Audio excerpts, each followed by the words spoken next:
fuck out of here. Get Get the fucking word. Why don't you have some one of your Instagram posts do it?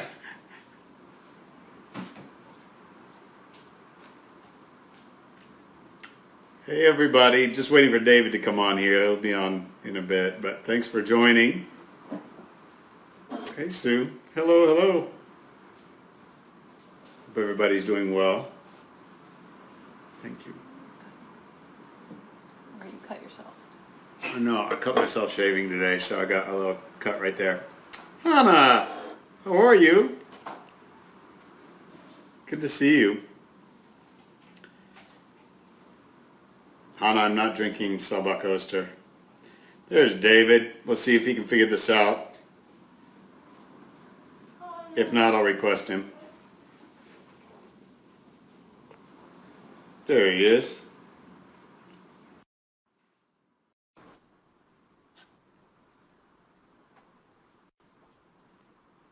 Couldn't get it yet, Hannah. There's David Miller. Hey, hey! How you doing, man? I'm good. I got a fuzzy screen. Hang on. All right.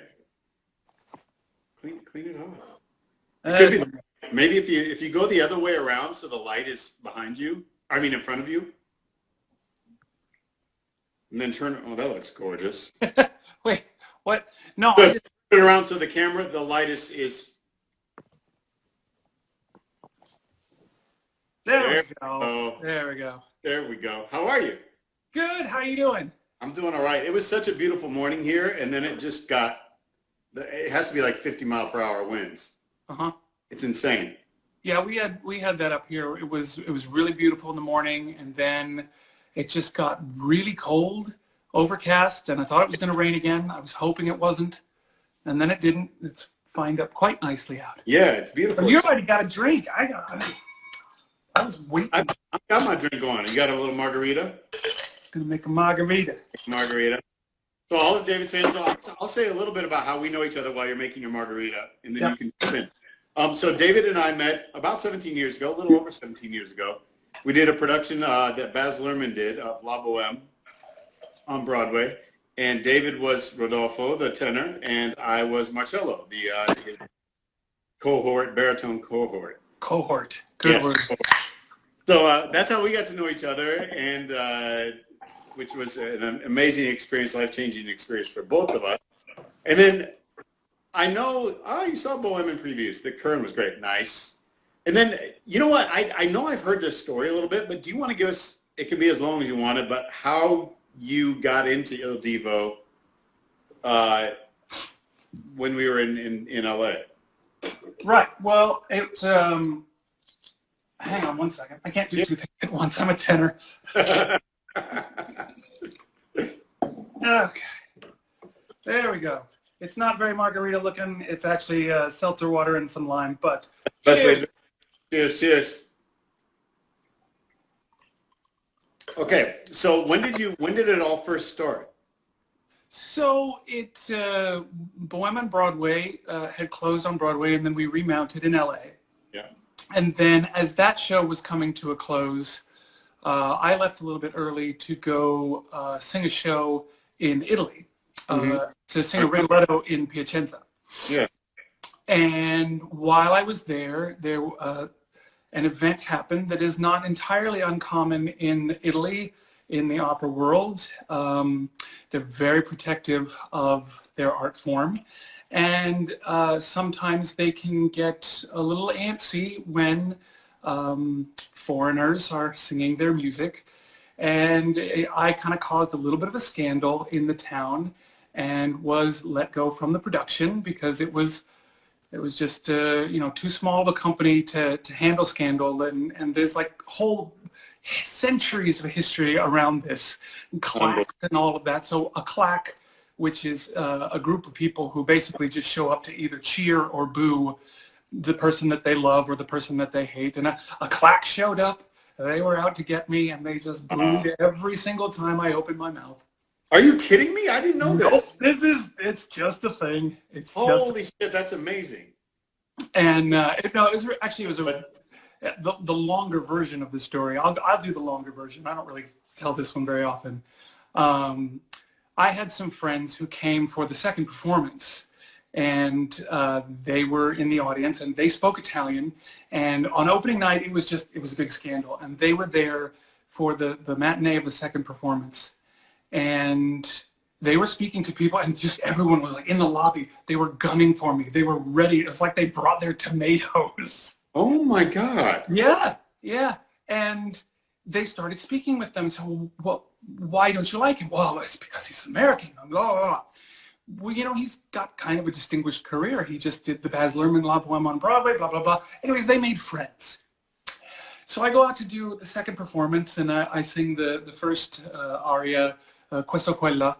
And then, same as it was on the Friday night, just boo, just kind of coming from one side of the theater, all one side of the theater. And then my friend and their new friends who had been converted started the bravos. So bravo, bravo, and not to be outdone, the boos. Oh my God. And it was just doing this for a minute. I was looking at the conductor. I was like, what do I do? And he's going, here's German. Thanks, guys. Thanks for the help. Here's German. He was like, we don't do this in Germany. I don't know. Oh my God. My friend Anyway, consequently, what's that? Jeanette, who you had dinner with at Wallflower that night, just popped on and said hello. So hello. okay, oh, so what happened? Comments down here. Look at that. Oh. I know. Oh, they go by really quick. What's that? You can see everybody who comes on there. Everybody's like popping up and saying hello. Ah. That's Paige's mom just said hello.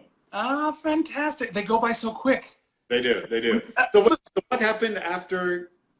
So what happened was after the second performance, because of this kind of war of factions going on, the company was like, this is scandal. We can't handle this.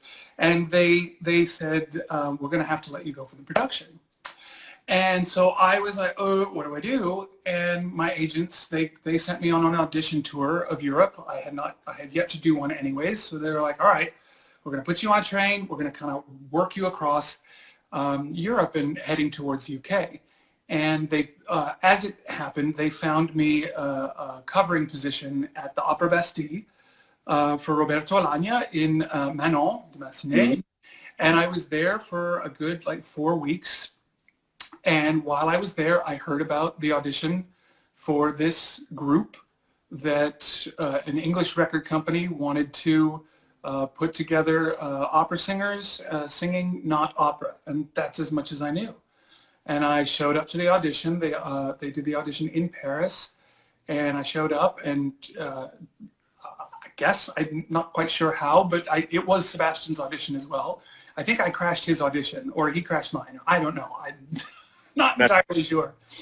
But both of us kind of made it through that initial process, and then we were brought over to the UK to kind of do a final process, put all 4 guys in a room, go into the recording studio, which I had never done before, and see if our voices blended. And they did, and they picked, I think there were 3 of us that were finalists, and they picked me, and that's as much as I knew. And we just basically went straight into the studio and started working on stuff, started working on My Way and Unbreak My Heart, and yeah, it was a crazy process. Yeah, I can't even imagine, because your life changed, like within a flash. Yep, overnight. Completely changed. Completely changed. Yeah. I had never worked in a recording studio before. We did that recording of the Boheme, but that was in a big sound studio, and you had the mics over there, and you just amazing. That was at Skywalker Ranch. We did that at That's always still the biggest thrills of my life. Speaking of Skywalker, nice. May the 4th be with you. 4th be with you. And you're margarita in Cinco de Mayo, a little premature Cinco de Mayo. Tomorrow you have your margarita. That's true. Cinco de Mayo. That's true. We should just make it a whole weekend. Absolutely. Weekend's over. Paige's mom, Michelle, just said that she loves Hand of Bridge, which is something that you had started. Now, tell this whole story about Hand of Bridge, about what you had started on it and everything. Yeah. Well, a Hand of Bridge is kind of an outgrowth of something that I had started since the beginning of Il Divo, which was to try and capture what was going on. the record company had said, you know, this is really interesting, this is new, this is different, oh, we should be getting this on tape. And I said, I'm handy with a camera. Give me a camera, I'll catch what I can. So I did, and this was, you know, this was 2004. This is pre-Facebook. This is pre-anything. This is YouTube was a thing, I think, barely. And so I was just kind of, you know, just filming whatever was happening, and but there was no platform for it. So I taught myself how to edit, and I just started making these really rudimentary things and hosting them on my own website. And 15 years later, it really became like a passion and became a hobby. And so at a certain point, I realized I had a certain amount of facility that creative things were starting to pop into my head as to, you know, what else could I be doing with a camera? And the idea of I would love to make filmed versions of operas popped into my head. So I started working on some storyboards, and the first thing I created was a storyboard for like the overture of Romeo and Juliet. And I had actually pitched it to someone for funding, and I'd gone so far as to get like a storyboard artist, and we made design, la la la. And I pitched it to someone for funding, and she said, "Wait, you froze. Hello? Am I there? Hello? You're back." So I pitched it to someone for funding, and she said, "These drawings are beautiful. This is going to be amazing. I'm not giving you money." Well, why not? I thought you said this was beautiful. I thought you liked this. She said, "Yes, but you've never done anything before. You've never done, you've kind of caught fly on the wall documentaire style of Il Divo. Yeah, and that's all great, but we're talking budgets here. We're talking costumes. We're talking wardrobe. We're talking lights. We're talking sets. We're talking cameras. It's a lot of money. I have no idea if you can handle any of that." So I'm okay.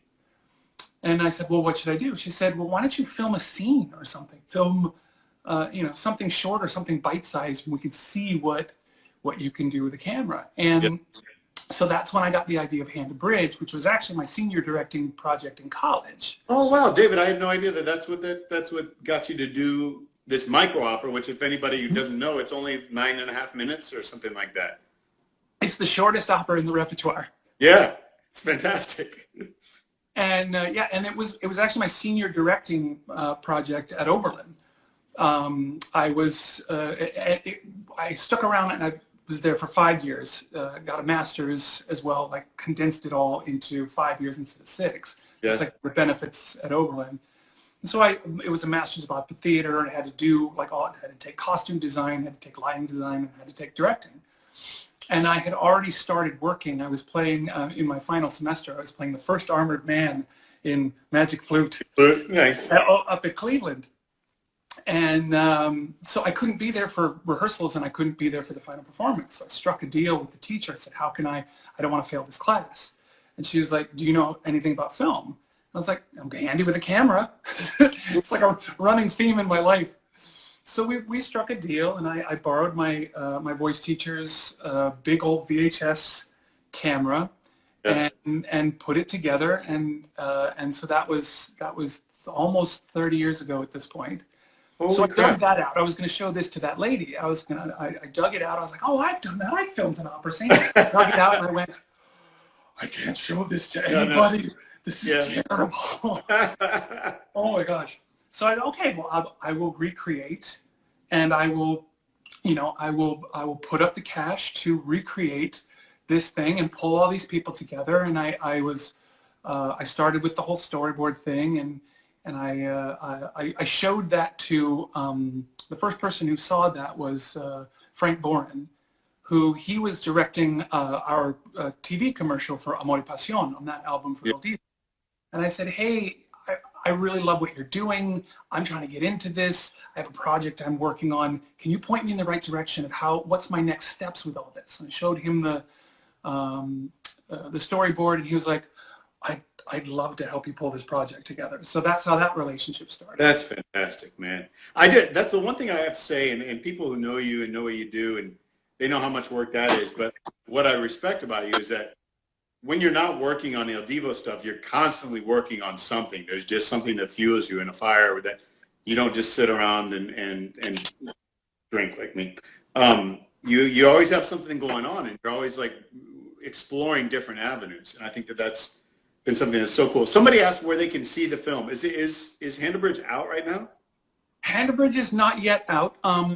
I've put up the soundtrack and the song Hearts that plays in the credits and the playout. Those are up on bohemisphere.com on our store. And I was going to put Handlebridge up for sale March. It was going to be, and that was like my next thing to put up and like make a big old announcement about it. Yeah. And then COVID happened. And I thought, ooh, this is not the climate for asking people for money. This is not. Yeah. Now, that doesn't feel right. Needed. That doesn't feel right. But content is needed now, too, I would think. Yeah, content is needed. But the idea of asking for people for money when everyone is, ostensibly should be staying at home. Yeah. This was in March when the whole world just shut down. Would you try to do a theatrical release, or would you want it to be like in-home stuff? No, I think I'm just going to release it on the website off of bohemisphere.com and just keep it real kind of in-house with that. But yeah, it was just such an interesting thing. I was like, this isn't the time for asking for money. So I decided to kind of switch gears and to create a situation whereby I can be of assistance for people and use some of the things that I've created to generate some income, and that's what Actors Fund and that whole thing. And I want to get into that because I think that's something that's so cool that you're doing. Michelle asked again, and are you at a point right now where like you're happy with where things are with the film, or are there things that you wish you could still go back and reshoot if you had all the time in the world? No, I really don't. It went so far beyond what I was expecting it David, to. I was objectively blown away by what you accomplished. Thank you. Yeah, like I knew it was your first thing, and I was just happy to be a part of it. And then, but to see how well it came out and how organized and everything, and I know within the chaos of filmmaking, period, but it was incredible. Well, I definitely it was. The whole experience was a massive learning curve for me because, what's that? I can't even imagine. Well, it was an interesting process because I had been observing all through the entire Il Divo thing. And yeah, I was handy with the camera and yada, yada. But each time we made a music video, I was always looking over everyone's shoulders. I was just fascinated with the whole process. Yeah. Watching the technology, watching the organization, kind of this hive of people everyone had a job at a function and they all kind of cross-collaborate. How does this work? And this and that. And it was the same even with the albums where I would always want to sit with the producers and just learn from them. And just kind of sponge up everything that I could. And so, Frank is what I would call super genius. He just has this mind, like he sees things in a different way. Yeah. And so to be able to have him as a mentor could not have been better. He challenged me on a lot of my ideas and brought fresh ideas into the mix. He said, what if it was like this? And I was like, no, it has to be like this because blah, blah, blah. And sometimes if it was like really story driven, he'd say, okay, we got to do it that way, but find a more creative way of kind of navigating it. And other times he's like, what if it was like this? And I would say, well, I've got no reason not to go in that direction. Why not? And so it would take the storyline off in a completely different direction than I had expected. And it was such a collaboration between so many talented people that, to answer your question, I don't think there's anything I would change about it. That's awesome, man, because I know what a perfectionist you are. So to hear you say that makes me feel good that you got exactly what you wanted out of it. Yep. Let's talk about Il Divo and where Il Divo was before this COVID thing happened. Mm-hmm. And you have people asking, are you guys going to come to Turkey? Are you going to do this? Yes, I saw your question, and we'll get to it here. Where were things with Il Divo before, as far as touring goes, and where have you guys even thought about afterwards, and when it might happen? Yeah, we were actually poised to go to be in South America. Right, I think it was the day before we were supposed to get on a plane and head down for rehearsals in Mexico. And everybody just basically started closing up immigration and saying, look, we need to go into lockdown. So we went into a just kind of postponing ad infinitum, kind of taking, well, let's postpone the shows. As we get closer, we'll take another view. If we need to postpone again, we will. But yeah, we were in, it was an encore run of the last tour that we did, of the Timeless tour that we had been taking around the world. And so, yeah, we're fully expecting to get back into it. It's just, we have to make sure everyone's safe.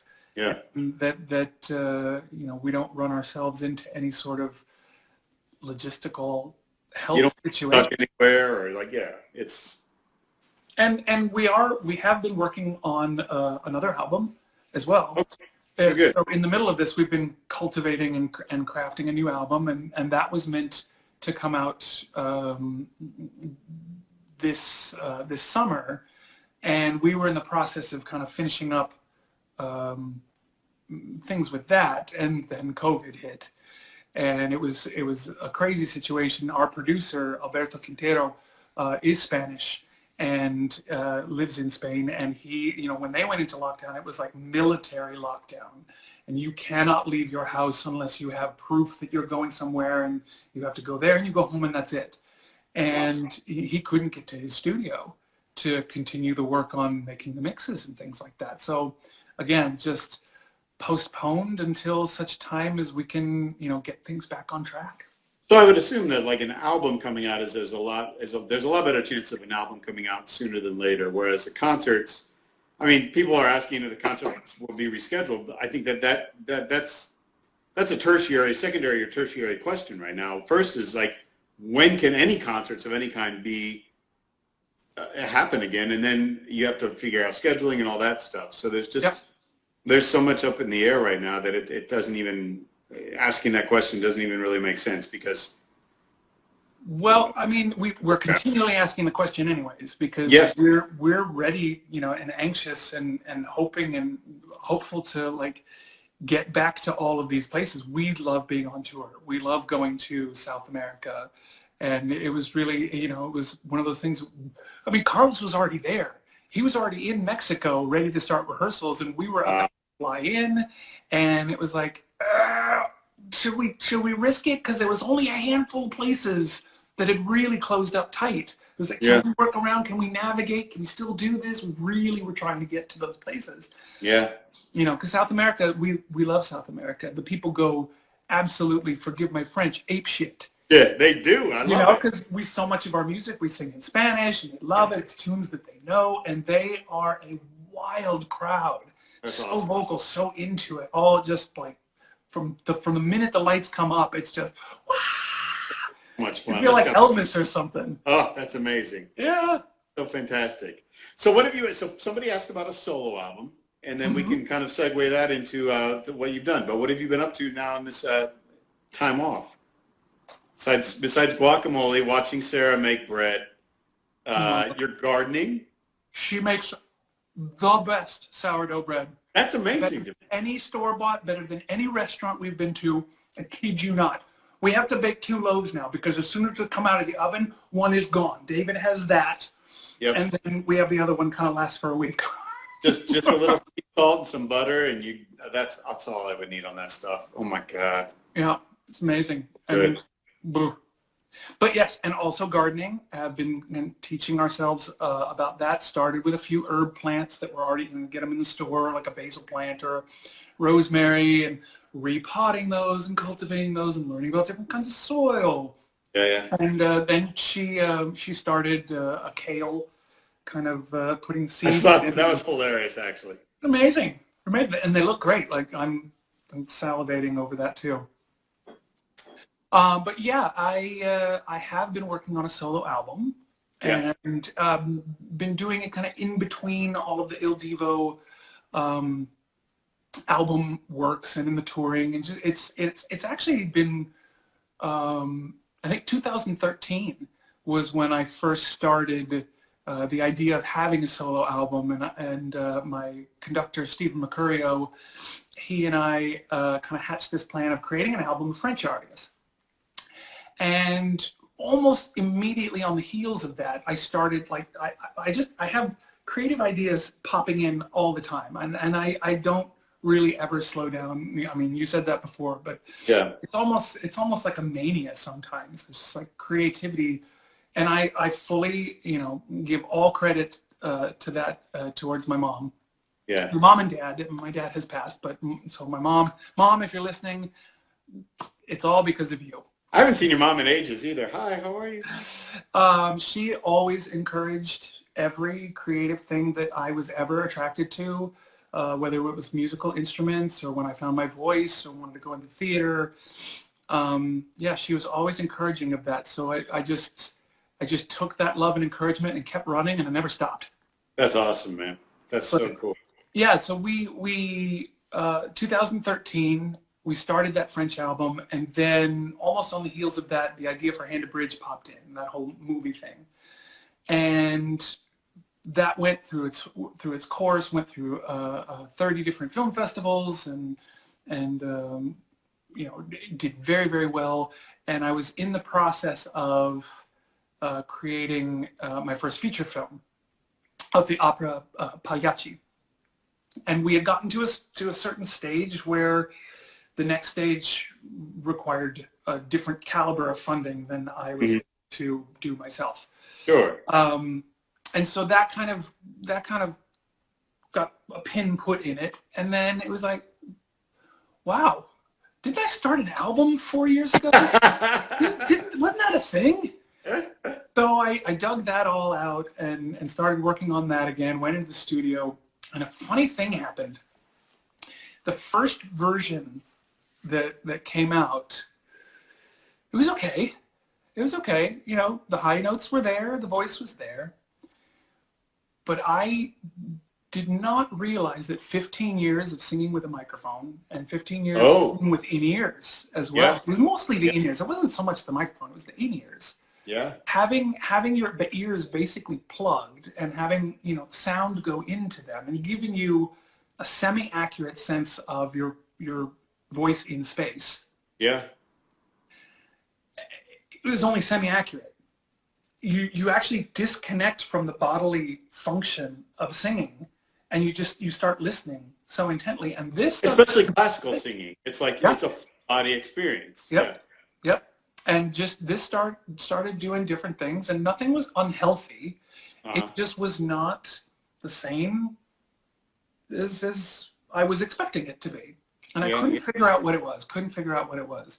And then we had a big chunk of time free from the touring, and I went back to Bill Schumann, I went back to my voice teacher, and I just said, let's dig into this. Let's dig into what's going on. And Sarah Joy, being an impeccable set of ears and knowing my voice inside and out, she was able to drop nuggets, and Bill was able to drop nuggets, and then all of a sudden the whole thing went, and it was like my full opera voice was back. So then I had to go back into the studio, re-record the whole thing, start from scratch. Had to start from scratch. So that was also on kind of poised, like with Hand to Bridge, and the album's called Revolution, and that'll be out at some point this year. But again, it just didn't seem. Is it being mastered right now? Have they started? Is it being mixed and mastered right now, or what is? Yeah. I'm actually releasing it in chunks. The current trend is to do EPs, extended play singles, and so I have about 2 CDs worth of material that I'm going to release in what I call 4 acts. So like Act 1 is ready to go. It's mixed. It's mastered. It's ready to, we've done all the artwork. It's ready to drop. Act 2 is ready to go. Act 3 needs a little bit of zhuzhing. And Act 4, I still need to get into the studio to record it. Now, is there a narrative behind these acts, or is it just kind of? Meaning, like, is there a through line through it all, or? There's not a through line in terms of storyline. There are kind of core nuggets that each of the arias kind of revolve around. Like the first one it's very La Boheme centric. Mm-hmm. It's the duet, it's the aria, and also Faust is on there as well. And these were kind of my signature roles across my career. So kind of like a reintroduction to my voice as an operatic voice. That's fun. That had to be fun for you, actually. The whole process was so much fun. Yeah. And Act 2 is all bel canto repertoire. Act 3 is all French repertoire, and then Act 4 is kind of everything that my voice has graduated into. Now being in my late 40s. Fun, man. Yeah. Well. What a great idea. So they all have a theme, and it's out. Yeah. Somebody asked if you're just coming into opera, and I know a lot of your fans are probably being introduced to more classical voices and everything through you guys. What operas would you suggest as like fundamental operas for somebody to watch that they can get? Because not all opera is easy to digest. So it's so funny you say that. We have Sirius XM, and we play in the car, and periodically we will put the Met radio station on, and I don't know if it's just my timing or if they actually play Wagner and Strauss all day, every day. Because that's what I only seem to be able to find is I'll be like, what's going on at the Met on a broadcast? And it's like 1960 version of Divo, and I'm like, oh, okay. And tune in the next day. Oh, it's Siegfried. Oh, I love Wagner. I think it's beautiful music. Yeah. I think it's challenging for an opera novice, for sure. Yeah, exactly. I would say top five. Butterfly. Anything Puccini, I would say more. Yes. Yeah. Butterfly is very heavy emotionally. Yeah. Amazing singing, amazing music. La Boheme, of course. I agree. I think dramatically and everything, it works. It just works. Mm-hmm. I remember it still stuck with me. Konstantin Kistopoulos, and he was our conductor. And I remember the what he was saying, and he did the scholarship around it and looked at every single tempo marking and said, and with a metronome went through every single tempo marking, and the whole show is really only 89 minutes long. Yeah. It's no longer than that. That's not how long it's supposed to be. Everyone takes their own tempos, and during the 60s there was a very luxurious period where Bohème kind of really slowed down. But I think the pace of that story, it's a gorgeous love story. It's gorgeous music. It's youthful. It's vibrant. Ryan Hill says that he thought you guys quite enjoyed all 6 hours of Parsifal together, so he thinks you're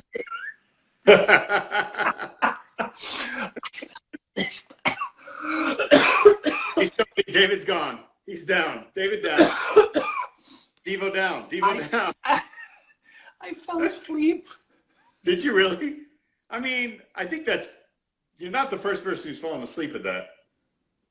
Well, look, it's beautiful music. It's very cerebral as a piece, and that particular production was so meta, and like I had no idea what was going on. I didn't really know the story to begin with. I just wanted to come in like, what if I was an opera novice? What if I knew nothing about Parsifal, which I did not? It was really to see Jonas Kaufmann, and to hear his voice, and he was fantastic. It was amazing, and it was an amazing production. It was like, but just not understanding, not connecting with the language, having to, I once upon a time I did speak German, but anymore it's in such disrepair, my skills around that. So, and I'm looking at the subtitles in the chair, and I'm trying to connect with that. And I'm like trying to figure out what in the heck is going on up there. And the music is beautiful, and it was warm. And it's dark, and it happened. I'm getting old, David. Well, this was... Hold on, we got a couple more questions here that I'm getting from people. Retro question. How was it determined which pair sang which tracks on the La Boheme cast recording? Say it again. Who was what?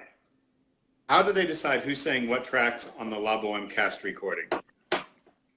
Oh my gosh, I don't. know I was. we were split up by acts. Well, I mean, it was an interesting situation to begin with because we were double and triple cast. Certain roles were triple cast and certain roles were double cast because it is a, you know, it's a big sin. And we, as young singers, there's no way to accomplish 8 shows a week of that show, you know, and it's just not. It's just. No. And I remember there was that Even one. though you did 8 shows, you did an 8-show week. I was just gonna say there was that one time where we all got sick in February, everyone but me, and I did 8 shows in a row, and I had to take like the next 3 days off. It was just I had nothing. It was I think I did 7 one week, but my role was Marcello was not as challenging as yours. It's 7 in a row. Like it's a lot. A lot, yo. Anyway, so we had 3 Rodolfos, 3 Mimis, and we had 2 Marcellos and 2 Musettas. And so it was really kind of like roll the dice of who was going to go on which night. Yeah, it was fun. I liked that. It was a lot of, the rehearsals were the most fun. Yeah. Where we literally just rolled the dice. It was like, you, and you, get up and do it. Boop, and make an ensemble. It was and so much believable. God, what an amazing experience. We have, and David and I could talk for hours about Bohem, at least I could, but just the whole experience and the singularity of that experience and everybody involved, everybody was so game, so in, and all good people. You got Alpo, who's huge now. Jesus is doing great. Everybody is doing so well, has done so well after this. So, okay, I want to talk to you about what you've got coming up now, though. So you and Sarah Joy have released a new single of O Soir de Fanciulla from La Boheme, and it brought back such amazing memories, just listening to it and hearing your voice and hearing Sarah Joy and everything. So tell us about how you came up with this idea and what it's doing. Well, it was an outgrowth of, you know, what has happened with COVID, and obviously it's impacted everyone. And the stay-at-home orders is across the board, you know, proving financially challenging for everyone. But there's an additional component that happens for artists, for actors, musicians, dancers, and people who work in the theater, is that we do not have another option to in terms of supplementing our income. You have you know, businesses where you can work from home. You can dial in, you can zoom in, you can do whatever the business is that you do, and you can continue to function. But without those audiences and without the theaters and with stay-at-home orders, everyone is just, their income has just come to a grinding halt. Grinding. So, you know, I was trying to figure out how can I use some of my position and visibility through that I've gained through, excuse me, jalapenos.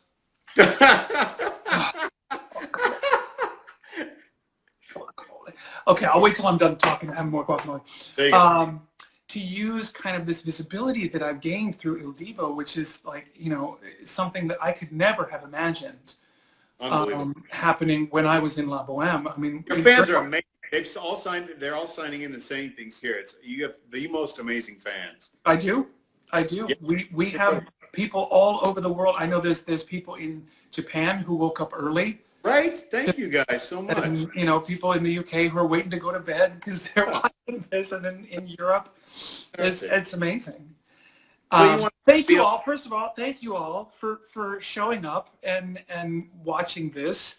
It really means a lot to me that you would be here to support this. Well, it speaks to you and your hard work, and it speaks to how much you mean to them, which is really, really cool. Well, we wouldn't be doing what we're doing without them. I mean, that's the whole thing. It's a symbiotic relationship between the performer and the audience. Yeah. And so, you know, I think back to the days of La Boheme, and I remember, you know, that 5th floor walk up in the East Village that I was living in, very much like Rodolfo in his garret. Yeah. And I was, you know, even being a Broadway star, was living paycheck to paycheck. And making it, like, literally having, you know, a fistful of dollars at the end of the month Yeah. Because I was making ends meet. Yeah. Starring on Broadway. So, you got to think about, that led me to think about, all the people who are maybe off Broadway, regional theater. And the thing with the Actors Fund, there have been some interesting comments around this. And even Rosie O'Donnell was saying the same thing. She was on with Seth Meyers the other night. She has an initiative for the Actors Fund as well, and getting the similar type of comments. And the comment is, well, why should I care about these rich actors? Why don't they have savings funds? Why do I want to spend my money on these actors who are already rich?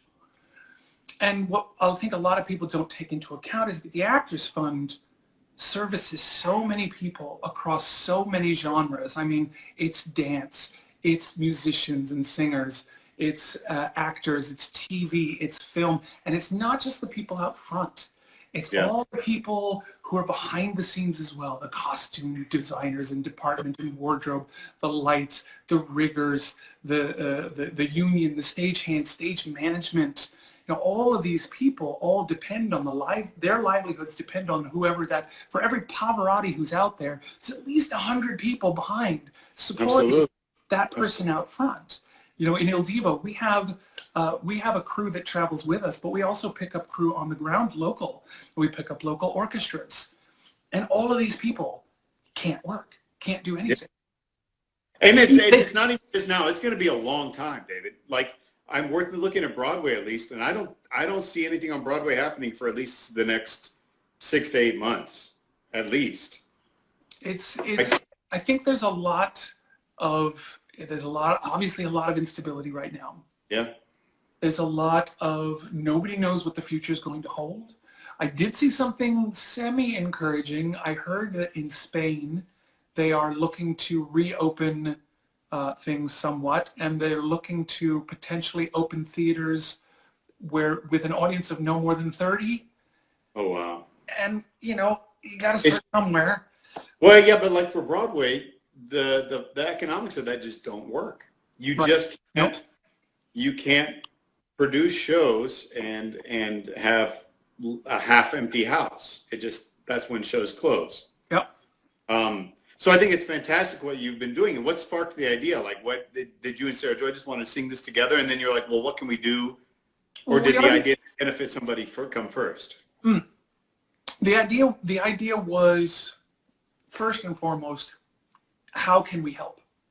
Yeah. We are Il Divo, and everything that's been so amazing about that has, created a situation where we can be of service. Opportunity. In our industry. Yeah, absolutely. And that was question number one. And so we started doing research about different organizations that we could potentially create some sort of give back situation. And the Actors Fund really stood out and kind of was, because they help it's such a long time. It's huge. Yep. And they've been around forever. They've been around since the Civil War. Wow. Which is like, if any of you who are watching, go to actorsfund.org and look at their history page. It's fascinating. Because it's also like which we participated in when you were on Broadway, the Phyllis Newman Women's Health Initiative, which goes to women's cancer and helping them pick up not only like treatments and everything, but things that fall by the wayside, like getting them to and from the hospital or to and from medical appointments, getting them food in their pantry because they can't work or they can't do this. It's an amazing organization that has a lot of smaller organizations within it. Absolutely. And so I think choosing that was a very, very wise thing. Yeah, and they like you said, they have so many programs under this umbrella to help kind of everybody who's out front on the stage, everyone who's behind the scenes, below the line. They're just trying to take care of everybody in the arts. It's an arts program. Really. Yeah. More than it's the Actors Fund for everyone in entertainment. It's a very long and cumbersome slogan, but it's true. Yeah. So we wanted to figure out a way to, how can we assist them assisting other people?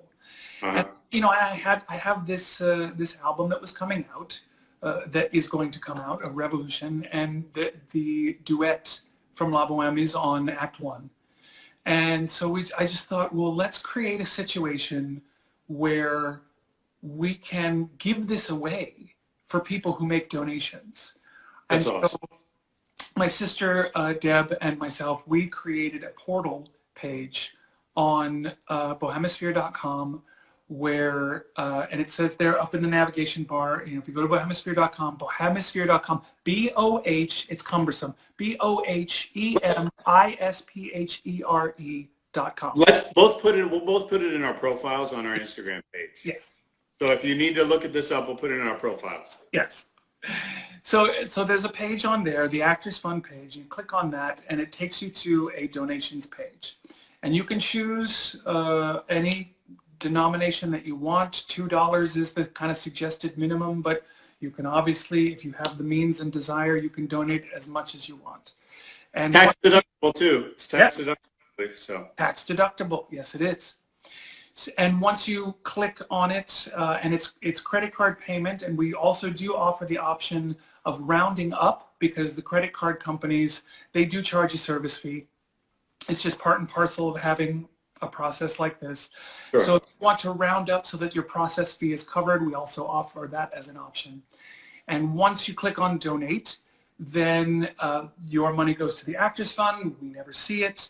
And then an email comes to you with a promotional coupon that you can go to the bohemisphere.com store and redeem for the track. And then you'll be able to download the track to your desktop and play it on whatever device you want. That's fantastic. That's really cool that you did that. Where did you guys record it? We recorded the orchestrations were recorded the Czech National Symphony Orchestra. Yeah. They were our orchestra for that. And then we did the vocals in Brooklyn at a place called Bridge Studios. Nice. Very cool. And then what do you, just to get back to me, Hand of Bridge. So you're thinking about releasing that on Bohemisphere as well? Yes. So that'll probably be the first thing that once this campaign comes to a close, yeah, people are starting to go back to work and theaters open back up. Somewhere maybe June, July, something like that. I'm not entirely sure. We'll put Hand of Bridge up there. Right. Then people can get a hold of that there. And then after that, that's when we'll put Act 1 from Revolution out. Very nice, very nice. Okay, we're going to get cut off in about 10 minutes here, but in this time, I want to get as many of your amazing fans' questions answered. Yeah, questions. So, questions other than when are you coming to our country or anything like that? Because I don't think David has any idea when that's going to be possible. So I'm sure he would love to give you a definite answer, but I'm going to. Well, I will. I'll give a definite answer. The definite answer is for every single country. When are you coming back to that country? The answer is soon. Yes, exactly. When possible. When possible. Yes, as soon as possible. We promise. But does anybody have any questions for David in particular, or about like what he's doing now, what he wants to do? Fire away. This is your time right now. I'm hitting as many as we can in the next 10 minutes here. Okay. Is there a delay between when we? There is. When you see him and when we can. Yeah, it comes back a little late too. All right. I want somebody asked this. Has Il Divo thought about doing like a Instagram thing together or something? It would be hard on Instagram, but like a Zoom or something like that. Well, we do. We have one coming up tomorrow. Oh, fantastic. Thank you for leading me into that. Tomorrow at 5 p.m. Eastern, so an hour before this one started. Yes. The four of us are getting together on Facebook Live, and we will be chatting again, kind of State of the Union address and taking questions, and we have a little surprise that we've prepared. Amazing. Yeah. So tomorrow on Facebook Live, Il Divo, we will be there. We hope you join us for that as well. Oh, fantastic. David, how did your bread turn out? The bread turned out, I'm gonna go get it.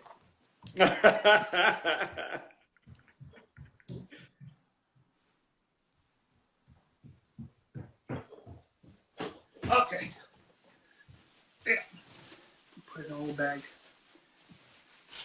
This is 1/2 of Sarah Joy's sourdough loaf. Look at those Look at those. Look at those air pockets. Look at those pockets. That's Yeah. how it's supposed to be. Look at that. That's amazing, man. There's only one half of it left because I've had the other 1.5. That's so amazing. Hold on, I got a question coming up here.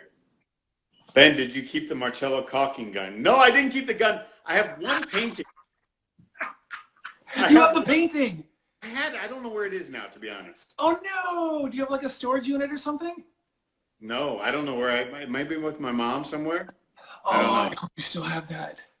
I know. I used to do a new painting every night. In the beginning, the opening scene, I would do this like splatter art painting. I wish I would have kept one. It would have been fun. It was so good. I wish I would have kept that long leather jacket. Oh, that was a cool jacket. That was a cool-ass jacket. That was a very cool jacket. I miss that show. Wait, Babs, so when do you bring that show back? Let me ask this. How many times have people seen Il Divo in concert? For everybody that's online here. Shout out times it's been there. We're waiting because there's going to be a delay now, of course. We'll see that in a second. I did see a question just came up that Yeah. Someone said they are hesitant about donating because of fraud, protection, et cetera, et cetera.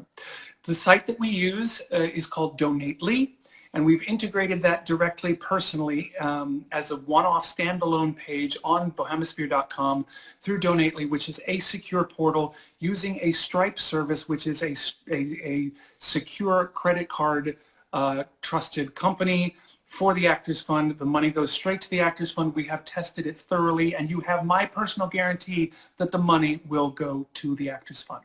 That answers that. Okay, wait. We got answers. I saw one said 4. I've seen it over 100 times. Who? Yes, I think I know who that is. I didn't see it go by, but yes, over 100 times. Oh shoot! Wait, you froze. It was so many times you froze. Adriana has seen it 3 times. 8 times. Chantal has 14 times. Dave's UK Diva 25. Il Divo Love 100. Yeah. 3, 39, and 6 booked. 4 times. How many times have I seen you? I think I've seen you twice. I think you've seen it 14 twice. Oh wow, that's amazing. 8 times. Someone asked the question if I've seen the Tiger King. Let me ask you, did you see Tiger King? No, I won't watch it. Yes, I have seen Tiger King. It is the craziest shit I have ever seen in my life. I won't do it. I won't be a party to that. Wait. I know this is for him, but I cut my hair, Paige cut my hair today. Look at how well she did. That is pretty smooth, my friend. It's pretty damn fly. You should have seen it before. It was an afro. I get really curly hair. It was an afro. Have you cut your hair? Did Sarah Joy cut it? I did cut my hair. That was the last time I cut it was on my birthday. I guess I'm going to cut it again before tomorrow's Facebook. Would you ever just go at it?